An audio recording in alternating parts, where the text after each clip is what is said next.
আসসালামু আলাইকুম। আজকে দেখাবো আসুস ল্যাপটপে কীভাবে স্ক্রিন রেকর্ড অপশনটি চালু করবেন। সেক্ষেত্রে আমাদের একটি অ্যাপসে যেতে হবে।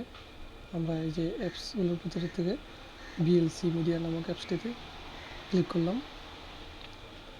ক্লিক করার পরে অ্যাপসটিতে ঢোকার পরে উপরে বাম দিকে দেখা যাচ্ছে কিছু অপশন আসছে। তার মধ্যে মিডিয়া নামক যে অপশনটি এটি সিলেক্ট করতে হবে।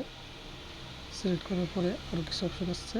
এর থেকে আমরা ওপেন ক্যাপচার ডিভাইস নামক অপশনটিতে সিলেক্ট করব এবং এই একটি উইন্ডো আসছে। এখানে ডিরেক্ট শো নামক এই বারটিতে ক্লিক করব। ক্লিক করার পরে ডেস্কটপ অপশনটিতে সিলেক্ট করতে হবে। ওকে, এরপরে ফ্রেম রেট আমাদের ঠিক করতে হবে। এখানে ফ্রেম রেট দেখা যাচ্ছে 1.00 দেখা দেওয়া আছে। এগুলো কেটে আমরা 30 লিখে দেব বা 30, বোঝা যাচ্ছে না আসলে, আমি বলে দিচ্ছি 30 লিখবেন।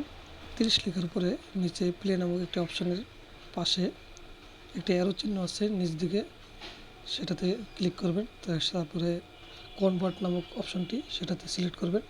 তারপরে এই যে সিলেক্ট করলাম।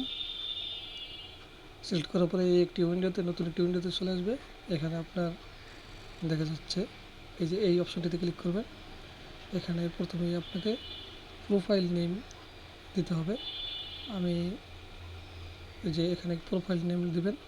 আমি একটি যে কোনো একটি প্রোফাইল নেম দেওয়া যাবে, আমি দিয়ে দিচ্ছি আমার নাম সাইফুল। তারপরে এখানে MP4 এইটাতে সিলেক্ট করবেন। সিলেক্ট করার পরে ক্রিয়েটে ক্লিক করবেন। নিচে দেখা যাচ্ছে ক্রিয়েটে ক্লিক করবেন। ক্রিয়েটে ক্লিক করার পরে এখানে নিয়ে আসবে। এখানে নিয়ে আসার পরে আপনাদের ব্রাউজ নামক এই অপশনটিতে ক্লিক করতে হবে। আপনাকে আপনার ডেস্কটপে নিয়ে আসবে। ডেস্কটপের থেকে আপনার ফোল্ডার সিলেক্ট করতে হবে, অর্থাৎ স্ক্রিন রেকর্ডিং হওয়ার পরে কোথায় ফাইলটি জমা থাকবে সেটার ডেস্টিনেশন মূলত এটা। সেটা ফাইলটির একটি নাম দিবেন। আমি দিচ্ছি সাইফুল। দেওয়ার পরে সেভ নামক যে অপশনটি আছে এখানে সিলেক্ট করবেন।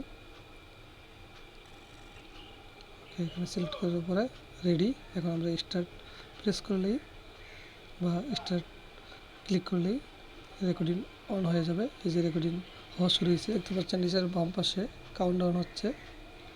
এভাবে সহজেই ল্যাপটপে স্ক্রিন রেকর্ড করতে পারবেন। ধন্যবাদ।